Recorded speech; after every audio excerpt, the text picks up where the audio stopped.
नमस्कार, तुम्हा सर्वांचे पुन्हा एकदा स्वागत। आज मी बनवणार आहे पावभाजी।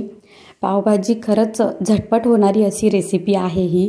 याला काहीच वेळ लागत नाही। बरेच जणांना वाटत असेल की पावभाजी म्हणजे खूप वेळ लागत असेल, पण नाही। जर तुम्ही करायला घेतलंच ना तर लगेच झटपट होणारी अशी रेसिपी आहे।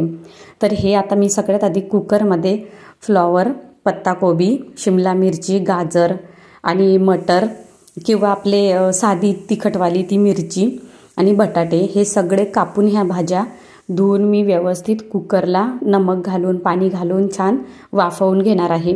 ह्या सगळ्या भाज्या छान 2 ते 3 पाण्याने धुवून घ्यायच्या आणि नंतर त्यामध्ये पाणी घालून नमक घालून त्याची वाफ काढून घ्यायची।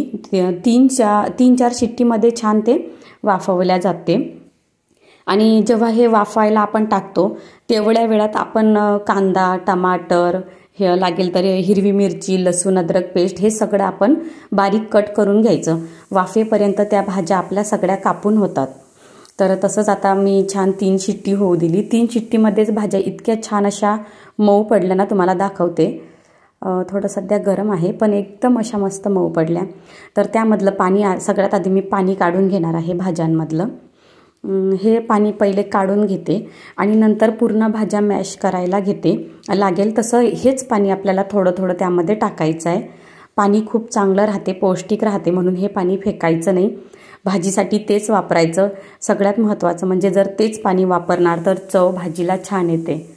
तर त्यामध्ये नमक वगैरे सगळं घातलेलं असते, सगळ्या मिक्स भाज्या असतात, तर मस्त छान चविष्ट असं ते पाणी असते। तर थोडं थोडं करून मी सगळं पाणी ते ॲड करणार आहे। भाज्या व्यवस्थित मॅशरनं मॅश करून घेते आणि ह्या सगळं होईपर्यंत सगळं मी बारीक कापून ठेवलं। काही मटर पण मी याच्यामध्ये टाकलेत आणि काही मटर मी वेगळे ठेवलेत वरून टाकायसाठी, म्हणजे जेवताना जेव्हा ते लागतात खायला तर ते मस्त वाटतात दाताखाली आल्यानंतर। तसंच पाव पण ते घेऊन आलेले आणि सगळं रेडी करून ठेवलेलं मी आधीच। सगळं पाणी मी आता त्यामध्ये बघा ॲड करून घेतलं।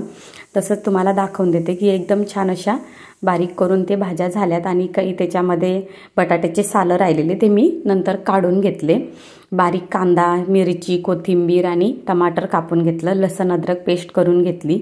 आता आपल्याला थोडं पावभाजीला तेल थोडं जास्त लागतं, तर मी मस्त 2 ते 3 मोठे चम्मच तेल घातलं। जिरं, लसूण अद्रक पेस्ट त्यामध्ये घातली।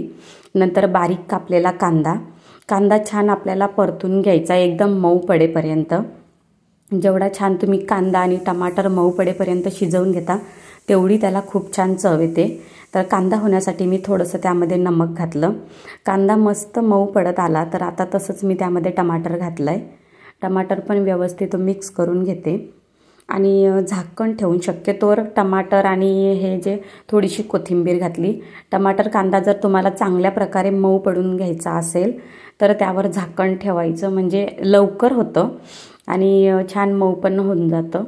तसंच मी आता मटर त्यामध्ये घातले। आता मटर पण मी थोडे 2 ते 3 मिनिटे शिजवून घेते। तसंच आता मटर आणि हे सगळं मस्त शिजलेलं आहे।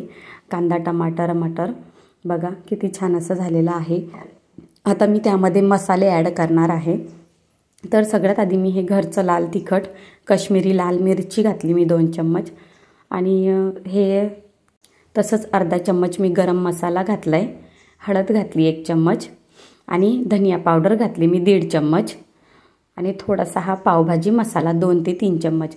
हे सगळं छान व्यवस्थित मिक्स करून घ्यायचं आणि मी तिखट थोडं जास्त घातलं, म्हणजे कसं आम्हाला थोडं जास्त झणझणीत आवडते ना पावभाजी, त्यामुळे मी तिखट थोडं जास्त घातलं।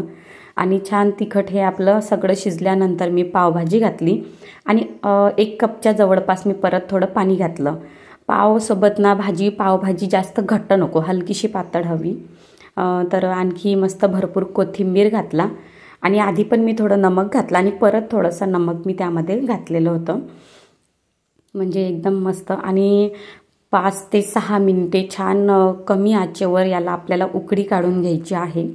त्यामुळे ते पावभाजी सगळी मिक्स होते, मसाले सगळे त्या भाज्यांना लागतात आणि 5-7 मिनिटामध्ये इतकी छान अशी चव येते, सुगंध यायला लागतो। मस्त 1 चम्मच मी त्यामध्ये बटर पण घातलं आहे. तुम्हाला बटर तुमच्या आवडीप्रमाणे कमी जास्त कसं तुम्हाला घालायचं आहे ते तुम्ही करू शकता. आता भाजी मी तिकडच्या गॅसवर कमी पावरवर शिजू देते आणि इकडे पाव आणले. तर म्हटलं गरमागरम भाजीबरोबर गरमागरम पाव आता देते त्यांना खायला. तर आता मी पाव हे मधून कापून घेतलेत आणि तसंच त्याच्यामध्ये मी थोडं हे लावलेली आहे, पावभाजी लावलेली आहे. तुमच्याकडे दुसरी कुठली चटणी असेल तर ती लावली तरी चालेल, पण जर का मध्ये पावभाजी लावली ना तर मस्त होते. आतमधून थोडे मऊ आणि वरून कुरकुरीत. आणि रिषभला आणि रिषभच्या पप्पांना आता गरमागरम पावभाजी, कांदा, टमाटर आणि लिंबू बरोबर. तरी माझ्याकडे गाजर आणि काकडी, गाजर होतं पण मी विसरले, काकडी नव्हती. काकडी बीट असतं तर आणखी मजा आली असती पावभाजी खाण्याची. जेव्हा आम्ही हॉटेलमध्ये खातो तर तिकडे काकडी बीट वगैरे बारीक खिसून देतात, मस्तच वाटतं खायला. पुन्हा भेटूया नवीन अशाच रेसिपी बरोबर. बाय.